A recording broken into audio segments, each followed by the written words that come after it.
क्षमा breaking Jain news.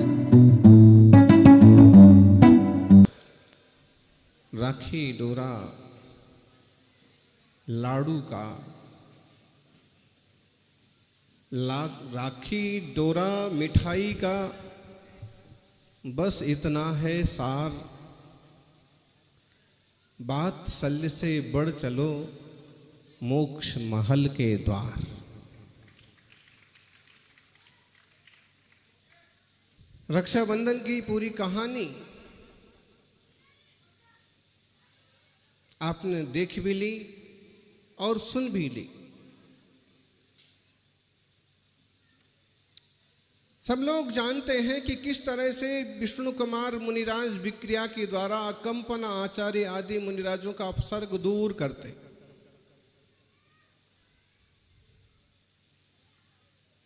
अरयनाथ भगवान 18वें तीर्थंकर वे और 19वें मल्लीनाथ भगवान के काल में हुए महापद्म चक्रवर्ती। महापद्म चक्रवर्ती के दो बेटे थे, पद्म और विष्णु। जब महापद्म चक्रवर्ती को वैराग हुआ तो उन्होंने अपने बड़े बेटे पद्म को राज्य दे दिया, अपना चक्रवर्ती तो त्याग दिया। जो भाग्यशाली लोग होते हैं, पुण्यशाली लोग होते हैं, वो संसार के जाल में ही नहीं पड़े रहते हैं, वे उस सब जंजाल को छोड़ करके मुक्त होने का प्रयास करते हैं।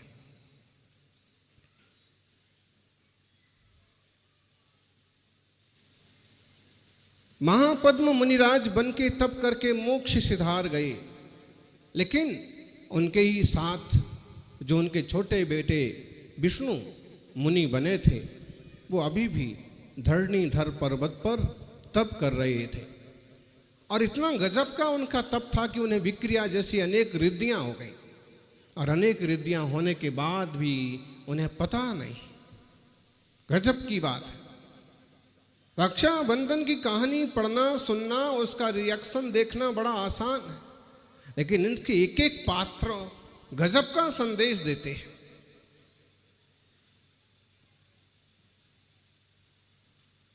एक एक पात्र पर आप विचार कीजिए।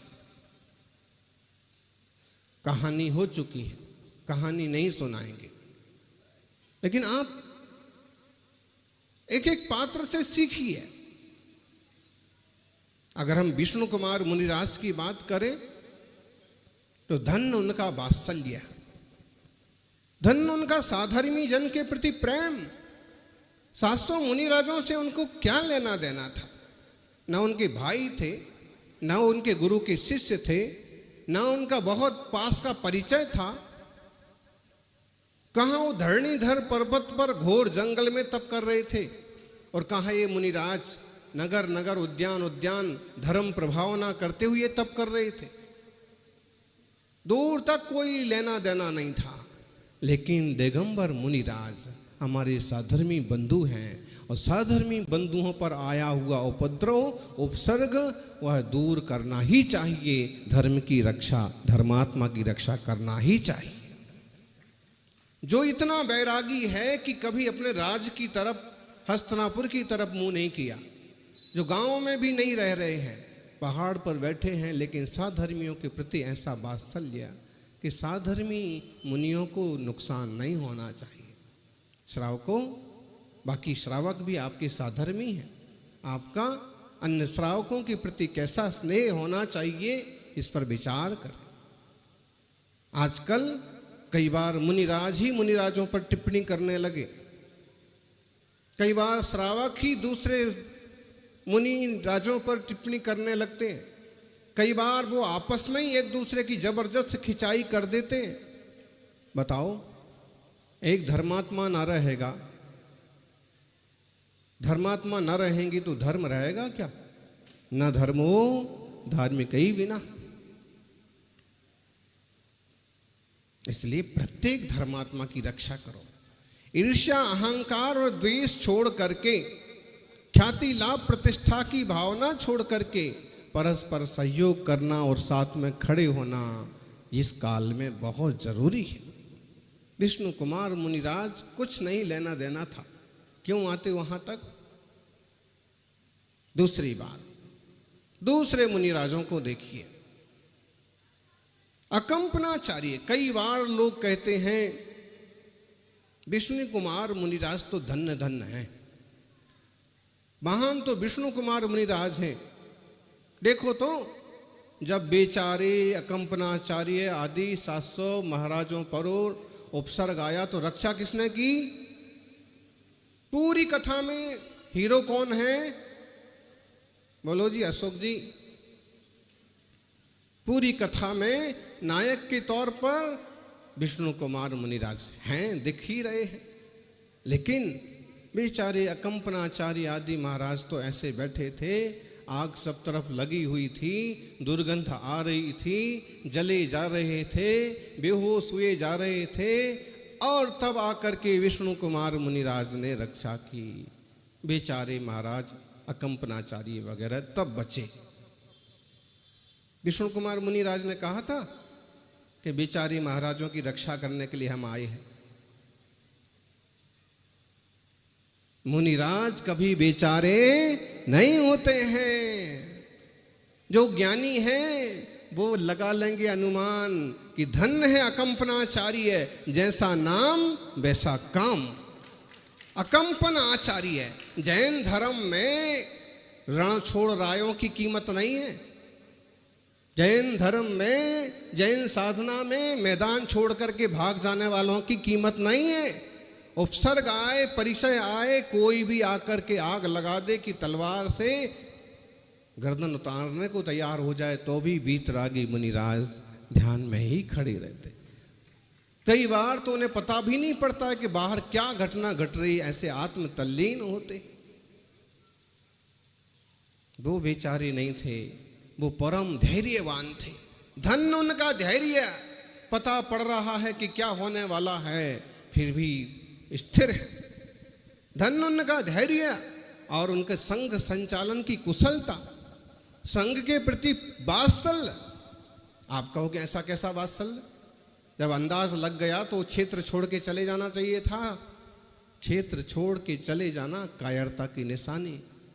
जिस क्षेत्र में बिहार रहे हैं वहीं आसन लगा के बैठ गए, और धन वो 700 मुनिराज, 700 मुनिराज।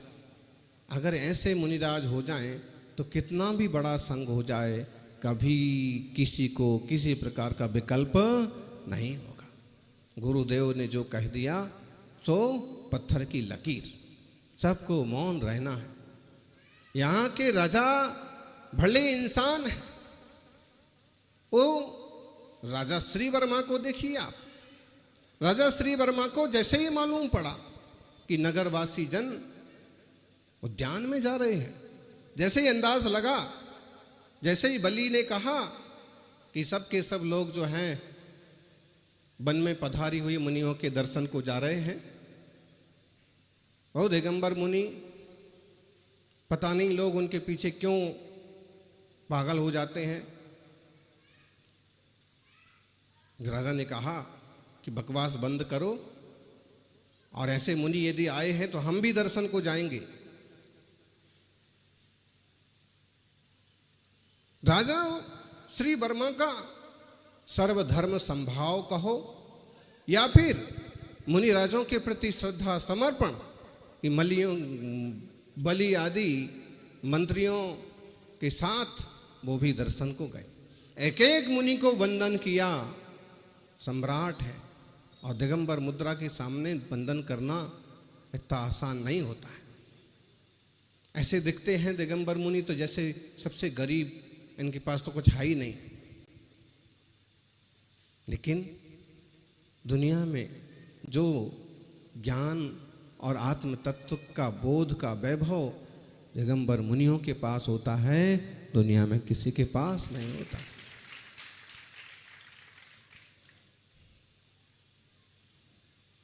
राजा ने सब मुनियों को वंदन किया, लेकिन गुरु की आज्ञा बस और वैसी रुचि होने से सब चुपचाप मौन से बैठे रहे।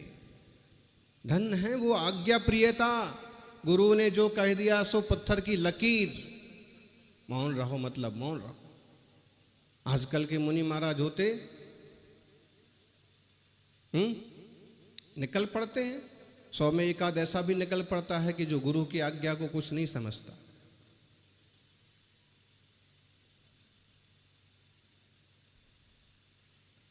लेकिन वो सबको गुरु आज्ञा स्वीकार, और तभी संघ चलते हैं, तभी परिवार चलता है, तभी समाज चलता है, जब वो किसी एक वरिष्ठ पुरुष के अनुशासन से बंधा, आज्ञा से बंधा। धन्य है अकंपन आचार्य, डरने का काम नहीं। इसका मतलब वो गुस्सा करके झगड़ा किया ऐसा नहीं। देह से कितनी विरक्तता, आत्मदेहांत रज्ञाना जलिता लाद निर्वृता तपसा दुष्कृतम घोरम भुंजानोपि न खिद्यते। पूज्यपाद स्वामी ने 34 नंबर का जो श्लोक लिखा समाधि तंत्र में, पूरा का पूरा ऐसा ही घटता है आचार्य देव अकंपन आदि मुनिराजों पर। कितने प्रतिष्ठित आचार्य रहे होंगे। राजा श्री वर्मा उनकी आज्ञा में, कितने राजा उनके अनुयायी होंगे, लेकिन उस समय उनने अपनी वीतरागता की रक्षा की। इससे बड़ा मुनि का और कोई बड़ा गुण नहीं हो सकता। धैर्य, साहस, आत्मा और देह की भिन्नता का बोध जिन्हें हो गया, जनिता लाद निर्वृता, और भेद विज्ञान से जिन्हें आत्मा का आह्लाद हो रहा है, आनंद हो रहा है, वो घोर तप करते हुए भी, घोर उपसर्ग जीतते हुए भी, घोर संकट सहते हुए भी खेद को प्राप्त नहीं होते। साता असाता सब चीज में समता बुद्धि। कैसा आत्मा का वैभव उनने प्राप्त किया। धन्य है वो 700 मुनिराज, कंपन आचार्य आदि मुनिराज। विष्णु कुमार मुनिराज तो अपने वात्सल्य के कारण से पूजित, प्रशंसित, प्रतिष्ठित हुए, लेकिन ये मुनि अपनी निर्धरता, निर्भीकता, भेद विज्ञान की परमोत्तम दशा,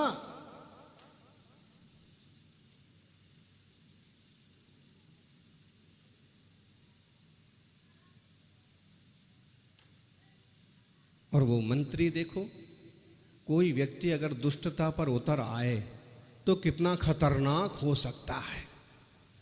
जिनके पास शरीर पर धागा भी नहीं है, जो अहिंसा परम धर्म का अनुसरण करने वाले हैं, जो सारी दुनिया को समान दृष्टि से देखते हैं, जिन्हें शत्रु मित्र समान हैं, उन परम शांत मुनिराजों के ऊपर उपसर्ग करने का चक्र रचा बलि, बृहस्पति, नमुची और प्रहलाद नाम के मंत्रियों ने। मतलब है अगर कोई व्यक्ति अंधविश्वासी है, धर्मांध है,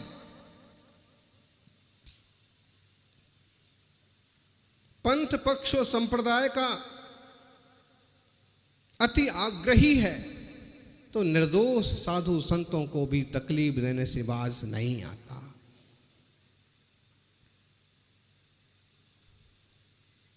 बात बुरी लग जाती है, लेकिन हम कहते हैं पंथवाद का जहर सबसे खतरनाक जहर है। उससे किसका नुकसान हो रहा है आदमी ये भी नहीं देखता है। ये हमारा ही नुकसान हो रहा है, हमारे किसी भाई का, हमारे किसी वर्ग का, हमारे ही जैसे किसी इंसान का नुकसान हो रहा है। उन्होंने परवाह नहीं की और वो मुनियों को कष्ट देने के लिए चल पड़े। और फिर वो मुनि मिलते हैं जिनके रास्ते में विसंवाद हुआ था। श्रुत सागर मुनि, श्रुत सागर मुनि भी धन्य हैं। और श्रुत सागर नाम आचार्य अकंपन को जब उनने जाके कहा, भगवान रास्ते में बलि वगैरह मिले थे, यहाँ के मंत्री मिले थे, राजा मिले थे, राजा ने तो बंधन किया, मंत्रियों ने मजाक बनाया, कई सारे प्रश्न उत्तर किए, वाद विवाद किया, मैंने भी उन्हें आखिरी में जवाब दे दिया। सबों की बोलती बंद हो गई। गुरुदेव ने कहा, बेटा वत्स, मुझे पता है कि तुम बहुत बुद्धिमान हो, तुम्हारा नाम श्रुत सागर रखा ही इसलिए है क्योंकि तुम बहुत ज़्यादा समझदार हो। लेकिन मुझे नहीं पता था कि श्रुत सागर महाराज को भी इतना पता नहीं होता कि रास्ते चलते किसी आदमी से बकवास नहीं की जाती। ये आपसे बहुत बड़ी गलती हो गई। वो धर्मांध लोग हैं, वो वीतराग जिन धर्म का अपमान करने वाले लोग हैं, निश्चित रूप से अब पूरे संघ को परेशान करने के लिए आएंगे। उनने ये समझ लिया कि दिगंबर मुनि नहीं, दिगंबर मुनियों ने मेरा अपमान किया। तो मैं क्या करूं, मुझे क्या आदेश है, शिष्य कैसा होना चाहिए? गुरु डांट भी दें तो पांव फटफटाता हुआ आक्रोश में ना बोलने लग जाए ना भागने लग जाए। आगे का रास्ता पूछे कि इसके आगे क्या हो सकता है, इसके आगे क्या करना चाहिए। गुरुदेव ने कहा, वत्स, जिन शासन की धुरा धारण करने के लिए मैंने तुम्हें तैयार किया था, लेकिन आज मुझे अंदेशा होता है कि आज जिन धर्म के लिए, मुनि संघ के लिए बलि चढ़ाने के लिए मैं तुम्हें उसी स्थान पर भेजता। जहां ये चर्चा हुई, जिस रास्ते पर विवाद हुआ, तुम वहां जाके खड़े रहो, वहां ध्यान करो।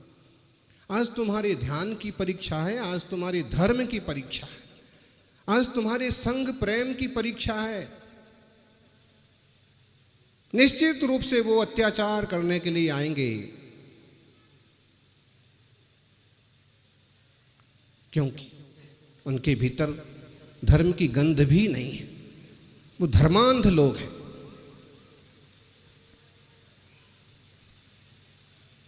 सुर सागर मुनिराज को सब बात पता पड़ गई, फिर भी कहा, जो आज्ञा, मैं वहीं जाके ध्यान करूंगा।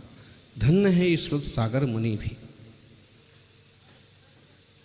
गुरु ने कहा कि बेटा, कभी रास्ते चलते किसी से बकवास नहीं करना चाहिए, उपद्रवी टाइप के लोगों से ज़्यादा बातचीत नहीं करना चाहिए। अब जाओ। और वो चले गए। अब अंदाज है, सब कुछ पता है कि आज मेरा कत्ल हो सकता है, फिर भी उसी जगह पर जाके कितना धैर्य, कितना गुरु के वचनों के प्रति समर्पण। ऐसे शिष्य इस युग में बहुत दुर्लभ है। हुआ वही, रात बीत आधी हुई ना हुई और वो प्रतिशोध की आग में जल रहे थे। हमारा अपमान हुआ, सम्राट के सामने हमारी थू-थू हो गई। हमने कहा था कि ये मुनि मौन रख के बैठे हैं, शायद एकदम बेवकूफ़ हैं, इन्हें कोई नॉलेज नहीं है, इन्हें कोई ज्ञान नहीं है, इसलिए ऐसे बाबा बन के बैठे हैं। लेकिन एक युवा मुनि ने हमारा मुंह बंद कर दिया। राजा को हमारी सारी पोल मालूम पड़ गई, हमारा घोर अपमान हुआ। हम इन साधुओं को छोड़ेंगे नहीं। बताओ, संसार में कई बार लोग इतने कर्म के मारे होते हैं कि मुनि से भी बदला लेने को तैयार हो जाते, मुनि संघों से भी। वो तो निरपराध हैं, आपकी सोच, आपकी मान्यताएं आपके पास हैं। वो तो 28 मूलगुणों की साधना करते हुए निरंतर मोक्ष मार्ग में बढ़ रहे, पहुंच गए। रास्ता वही था, तिराही पर मिल गए मुनिराज। देखते ही अट्टहास किया, इसने, जिसने अपमान किया था वो तो ये खड़ा है, जिसने राजा के सामने थू-थू कराई वो ये खड़ा है, जिसने कितनी बुरी तरह से हमें लज्जित किया, अब इसको मजा चखाएंगे। निरपराध, निर्दोष, निशस्त्र, ध्यान में, मौन में खड़े हुए मुनिराज को मजा चखाएंगे। धिक्कार हो ऐसी बुद्धि पर। वन रक्षक देवता के ख्याल में आया, धिक्कार हो ऐसी बुद्धि पर कि एक निर्दोष तपस्वी पर आक्रमण करने के लिए उपस्थित हुए। आपस में बात करने लगे, भाई जिसने हमारा अपमान किया था वो ये खड़ा है, उतनी दूर तक जाने की जहमत क्यों उठाएं? पहले हम इसी का काम तमाम करें जिसने नुकसान सीधा सीधा किया है। उठाओ तलवार, कर दो काम तमाम। बृहस्पति ने कहा नहीं, मैं तलवार नहीं उठाऊंगा। क्यों? शास्त्र कहते हैं मुनि हत्या का पाप सबसे बड़ा होता है। बलि ने कहा कि बात तो ठीक है, लेकिन अपमान का बदला भी तो लेना है। नमुची तुम तलवार से खात्मा करो। नमुच ने कहा ना, ब्रह्म हत्या का पाप मैं अपने माथे क्यों लूं अकेला? और अकेला कोई भी तैयार नहीं हुआ। चारों ने अंत में ये फैसला किया कि आखिर हम चारों का इसने अपमान किया, इसलिए एक साथ, और पाप जो लगेगा तो चारों को लगेगा। इतने समझदार तो थे, लेकिन इतने बेवकूफ भी थे।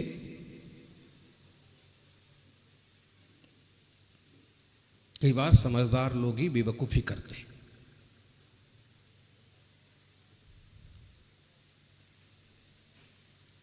समाज में फाटी डालने का काम कुछ पंडित जी जैसे लोग भी कर डालते हैं, और जोड़ने का काम भी बुद्धिजीवी ही करते हैं। एक साथ तलवार खींच ली, और खींची तो खींची की खींची रह गई, बाहर नहीं कर पाए। वन देवताओं ने सबको ठूंठ की तरह कील दिया। ध्यान रखना, इंसान क्या मुनियों की रक्षा करेंगे, पुलिस वाले क्या मुनियों की रक्षा करेंगे, मुनिराजों की रक्षा तो वक्त पर देवता भी करते हैं। जो निरंतर अपने परिणामों की रक्षा करते हैं, जो निरंतर अहिंसा धर्म की रक्षा करते हैं, जो निरंतर अभय देते हैं, उन्हें भय कैसे हो सकता है? वैसे के वैसे कीलित रह गए। सुबह हुई, लोग दर्शन को आने जाने लगे। जब ये स्टेच्यू देखा तो दिमाग खराब हो गया। मुनि तो अभी भी ध्यान में आंख बंद करके बैठे हैं, और ये चार मंत्री ये क्या कर रहे हैं तलवार से? राजा तक खबर पहुंची, राजा भी भागे भागे आए, और ये तमाशा देख करके बड़े आक्रोशित हुए।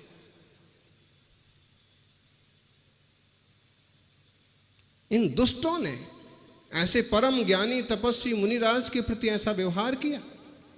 चारों का मुंह काला करो, चारों को गधे पर बैठाओ, और हमारे देश से, इस पूरे उज्जैन नगर से बाहर निकाल दो।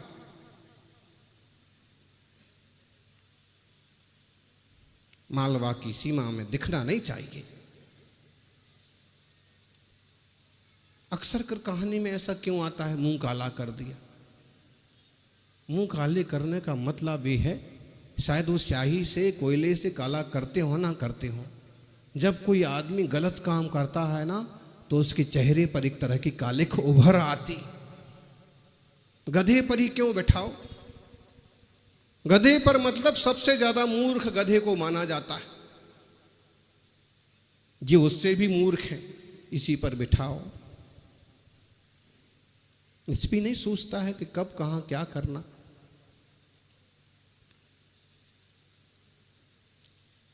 मंत्री थे, बुद्धिमान थे, चलते चलते हस्तिनापुर पहुंच गए।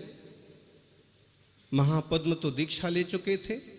चक्रवर्ती के जाने के बाद राज्य का वैभव फीका पड़ गया था। कोई पुण्यात्मा होता है जिससे सब कुछ चमकता रहता है, वो हटा कि वैभव घटा।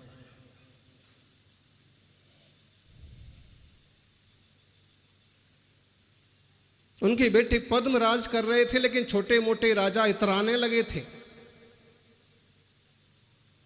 और ये चारों ने जाके क्या किया कि पास के एक सिंहपुर के राजा को बंदी बना लिया। राजा पद्म बहुत खुश हुए। ये राजा पाकिस्तान की तरह बार बार सीमा में घुस करके उपद्रव करता था। हम तुमसे बहुत खुश हैं। चारों ने कहा, महाराज की कृपा है, वर मांग लो। बहुत उतावला नहीं होना चाहिए वर देने के लिए।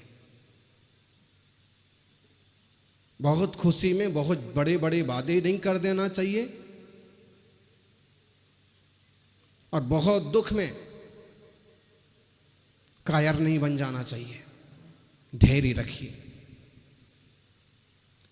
महाराज जब वर की जरूरत पड़ेगी तब हम मांग लेंगे। और यहां मुनियों का आगमन हुआ और यहां उन लोगों को खुरापात सूझा, वो आ गए अकंपन आदि। अभी समाचार मिले हैं, अरे रे समाचार राजा के पास मत जाने दो, अपन राजा के पास चलो, अब मजा चखाएंगे। राजा साहब वर था ना, हाँ हाँ मांग लो, 7 दिन का राज हमको दिया जाए और आप राज्य के सारे कार्यभार से निवृत्त होकर के वनवास में जाएं। क्षत्रिय भजन के पक्के होते हैं, वचन दिया, पालन किया। जब उन्हें मालूम पड़ा असलियत की इन लोगों ने इसलिए राज्य मांगा, लेकिन अब कुछ करने के लायक नहीं रहे। बड़ा दुख हुआ, हमारे पिता मुनि, हमारे भाई मुनि और हमारे राज्य में ऐसे कर्म होंगे। फिर वो घटना घटती है, आकाश के नक्षत्र भी कांपने लगते हैं जब दुनिया में पाप होता है। श्रवण नक्षत्र को कांपता हुआ देख करके सागर चंद्र मुनिराज अवाक रह गए। वो बहुत बड़े ज्योतिष के विद्वान आचार्य थे और देखा कि क्या हो रहा है, मुंह से हाय निकल गया। रात में मुनि मौन रहते हैं, लेकिन इनके मुंह से शब्द निकल गया। क्षुल्लक जी एकदम उनके पास आके उनके चरणों में पड़ के बोले, भगवान क्या हुआ? मुनिराज ने कहा कि श्रवण नक्षत्र कांप रहा है, कहीं तो उपसर्ग हो रहा है। और फिर अयान लगाया, हस्तिनापुर में मुनिराजों पर उपसर्ग हो रहा है। क्षुल्लक जी ने कहा वहां तो पद्म का राज है।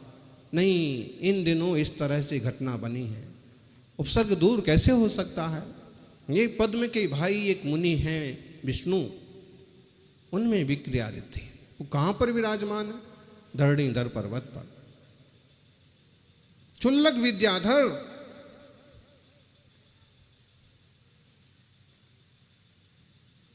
क्षुल्लक तो बन गए थे, लेकिन विद्याएं सारी नहीं छोड़ी थी। सारी छोड़ने के बाद भी उनने एक विद्या अपने पास रखी थी कि आकाश में उड़ करके जा सकते हैं। अशोक जी, क्षुल्लक जी तो बन गए थे, लेकिन एक विद्या बचा रखी थी कि जरूरत पड़ेगी तो आकाश में उड़ करके और धर्म ध्यान के लिए हेलीकॉप्टर बचा रखा था।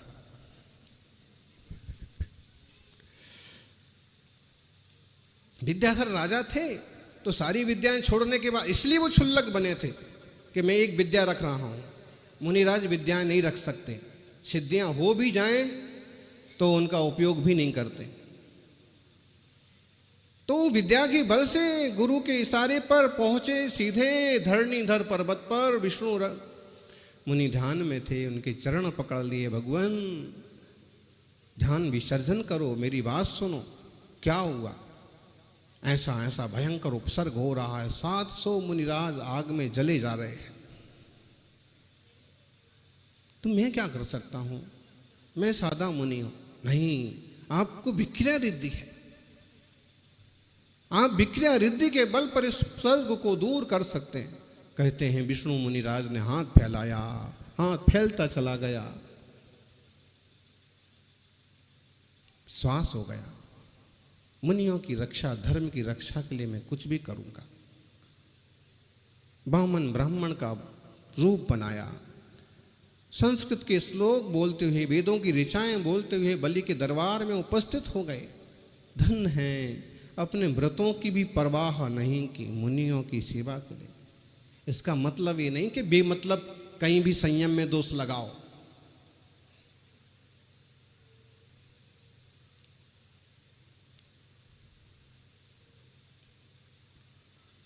छोटे से ब्राह्मण के मुख से बड़े बड़े श्लोक सुनकर के बलि बहुत खुश हुआ। मांग लो क्या चाहिए? उन्होंने कहा बस 3 ढग भूमि। बोले जैसे तुम्हारा कद छोटा है ऐसे तुम्हारी सोच भी छोटी है। बलि राजा है, जो कुछ चाहो वो मांग लो। उन्होंने कहा जितना कहा आप सिर्फ उतना प्रदान करिए।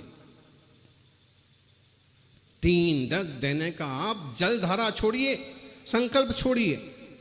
और जैसे ही संकल्प छोड़ा तो सबको पता है कहानी, विक्रा के बल पर शरीर बहुत बड़ा हो गया और सुमेरु से मानुषोत्तर पर्वत नाप लिया। अब तीसरा पांव कहाँ रखें?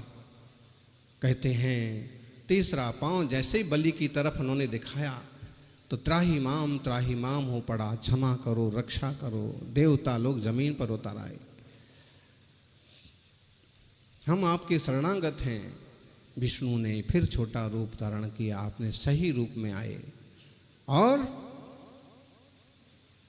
राजा पद्म को भी खुशी हुई कि मेरे भाई ने उपसर्ग दूर किया, हम कलंकित होने से बच गए, नहीं तो 700 मुनियों के जलने मरने का कलंक हमारे कुल के माथे लगता।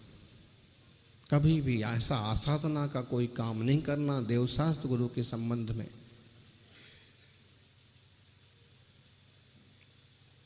कि कभी दुनिया में कोई कहे कि वो ऐसे लोग थे, उनने ऐसा किया।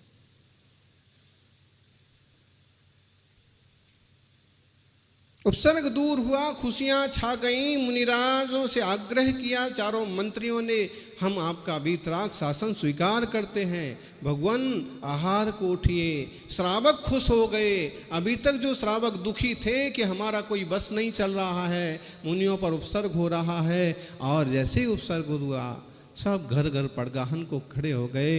मुनिराज 7-8 दिन बाद आहार चर्या को निकले और हे स्वामी नमोस्तु नमोस्तु।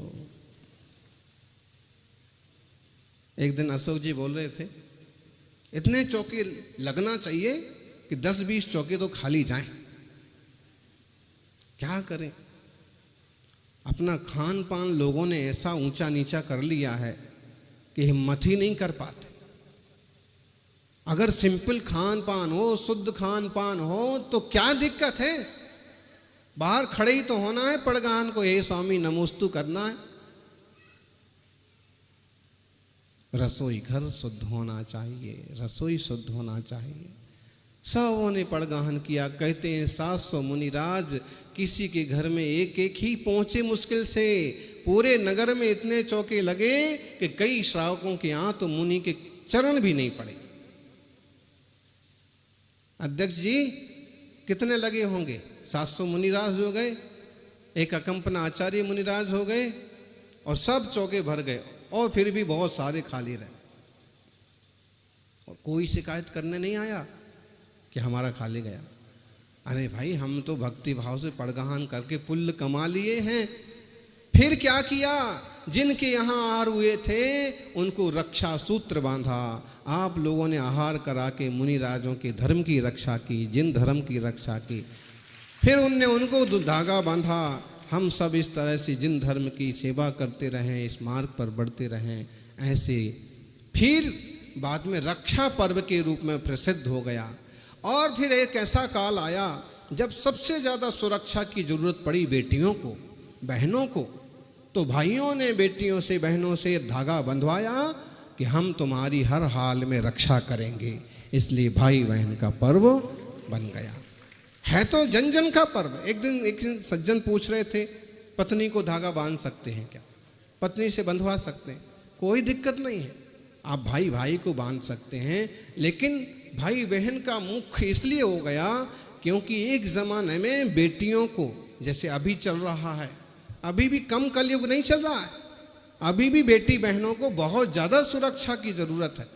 वो कितने आत्मनिर्भर हो जाएं, लेकिन पापी कलंकी लोग जो हैं, देखिए आप, एक घटना कलकत्ता में बनी, ऐसी घटनाएं कितनी बनती हैं।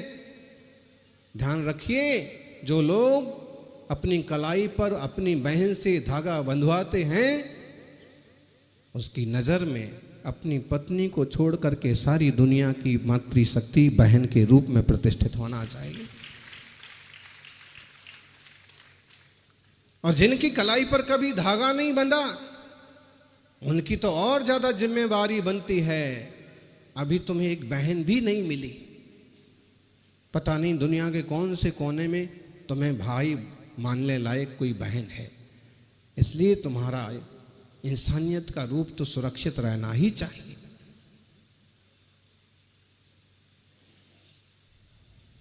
सज्जनों, महामंगलकारी रक्षाबंधन का पर्व वैदिक संस्कृति में भी राजा बलि की कथा और भगवान विष्णु की कथा से जुड़ा हुआ है।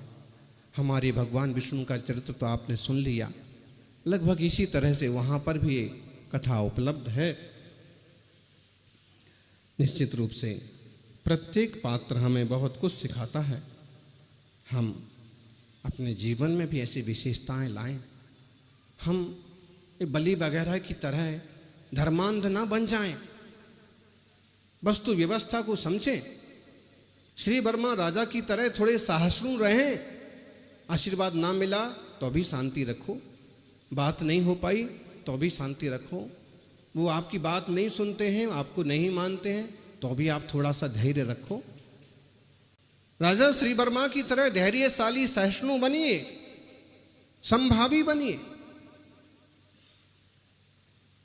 पार्श्वनाथ मंदिर से आ रहे थे, एक जगह पाद प्रक्षालन हुआ।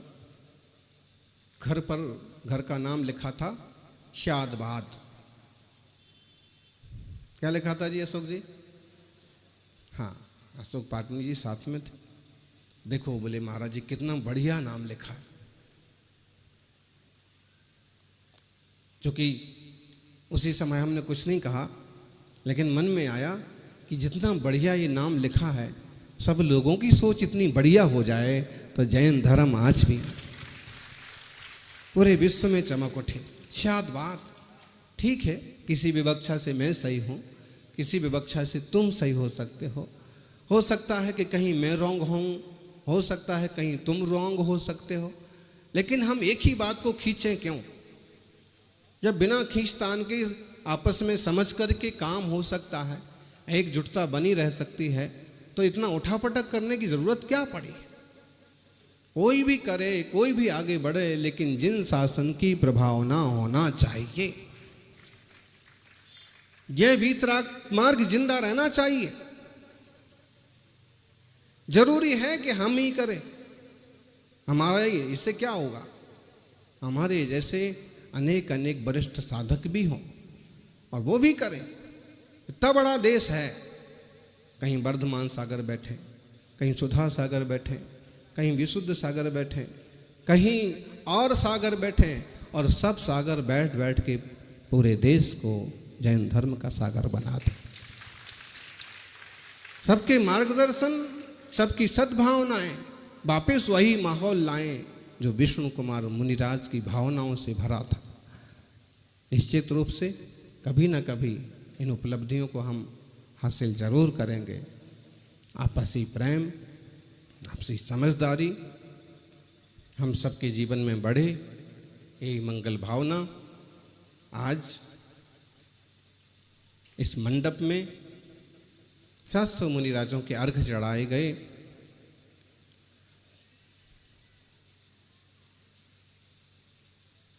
हर रोज चढ़ाएं, हर रोज मुनियों को स्मरण करें, गुरुजनों को स्मरण करें, इसमें कोई बुराई नहीं है। हमारे जो पुरखे हैं, जो मुनिराज हैं, सब एक से एक बढ़ के एक हुए, महान हुए। उनके इस निमित्तों से, विशेष अवसरों पर उनके गुणों को याद करके अपने आत्मगुणों को बढ़ाने का पुरुषार्थ करें। जैसे वेद विज्ञान की कठिन भावना के बल पर, जैसे वेद विज्ञान की निर्मल भावना के बल पर उसने उतना बड़ा उपसर्ग जीता, हम भी थोड़े वेद विज्ञानी बने और संसार के झंझटों में रहते हुए भी सहज शांत रह करके मोक्ष मार्ग में आगे बढ़ने का उद्यम करें।